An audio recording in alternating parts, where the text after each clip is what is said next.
सभी को जय मसीह की। आज का ठहराया हुआ पवित्र वचन है गिनती की पुस्तक 12 अध्याय का 1 से लेकर 15 पद। मेरे प्रियो, वचन में आगे बढ़ने से पहले मैं आप सभी को कुछ बताना चाहती हूँ। हम सभी जानते हैं कि परमेश्वर ने मनुष्य को अपने स्वरूप बनाया है, इसलिए हमें किसी के प्रति भी ईर्ष्या, जलन, क्रोध या घमंड नहीं रखना है। जब हम दूसरों की बुराई या दूसरों को देखकर जलन की भाव और दूसरों के प्रति घमंड अपने मन में रखते हैं, तो हम सभी परमेश्वर की नज़र में पापी ठहरते हैं। इसे अच्छी तरह से समझने के लिए हम सभी वचन में आगे देखेंगे। मेरे प्रियो, मूसा ने एक कूशी स्त्री के साथ विवाह कर लिया था, इसलिए मरियम और हारून ने उसकी उस विवाहिता कूशी स्त्री के कारण मूसा की निंदा करने लगे। मूसा, हारून और मरियम ये तीनों भाई बहन थे। मरियम वह पहली औरत है जिसे बाइबल में भविष्यद्वक्तानी कहा गया है। एक भविष्यद्वक्तानी होने की वजह से वह परमेश्वर का संदेश लोगों को बताती थी। पर जब मूसा ने कूशी स्त्री के साथ विवाह कर लिया तो मूसा के बारे में वह बुरा भला कहने लगी। उसने कहा, क्या यहोवा ने केवल मूसा ही के साथ बातें की है?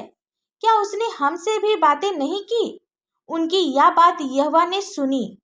मूसा पृथ्वी भर के रहने वाले सब मनुष्यों से बहुत अधिक नम्र स्वभाव का था, इसलिए यहोवा ने मूसा, हारून और मरियम को कहा, तुम तीनों मिलाप वाले तंबू के पास निकल आओ।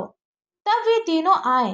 तब यहोवा ने बादल के खंभे में उतरकर तंबू के द्वार पर खड़ा होकर हारून और मरियम से कहा, मेरी बातें सुनो। यदि तुम में कोई नबी हो तो उस पर मैं यहोवा दर्शन के द्वारा अपने आप को प्रकट करूँगा या स्वप्न में उससे बातें करूँगा। परंतु मेरा दास मूसा ऐसा नहीं है। वह तो मेरे सब घरानों में विश्वास योग्य है।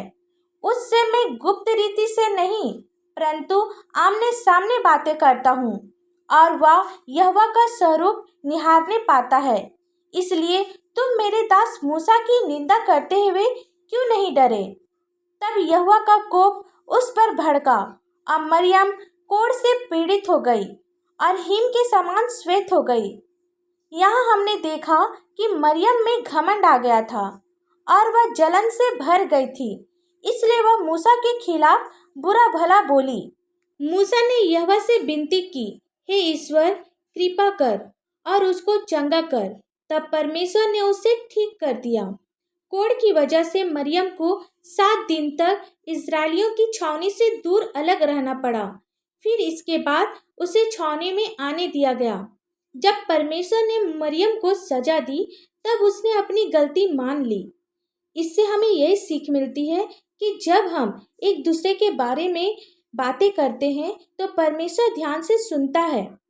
इसलिए हमें घमंड नहीं करना चाहिए और किसी से जलना भी नहीं चाहिए और किसी के प्रति बुरा भला भी नहीं बोलना है, क्योंकि ये जलन, क्रोध, घमंड, ईर्ष्या परमेश्वर की नज़र में एक पाप है।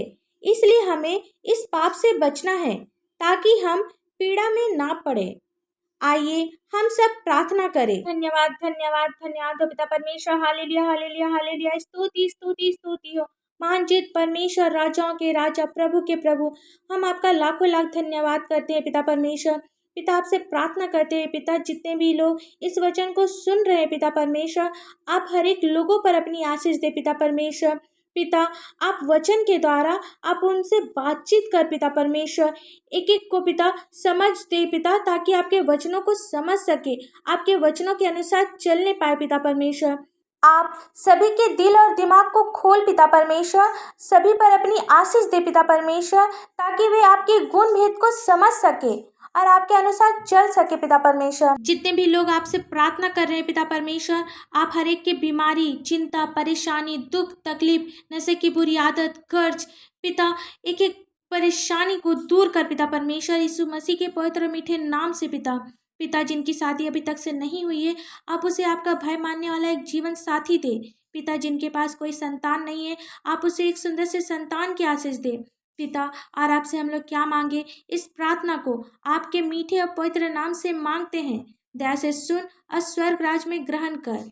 आमीन। परमेश्वर का यह वचन आप सभी के पास पहुँचे, इसके लिए आप हमारे इस चैनल को लाइक, शेयर और सब्सक्राइब कर दीजिए। धन्यवाद।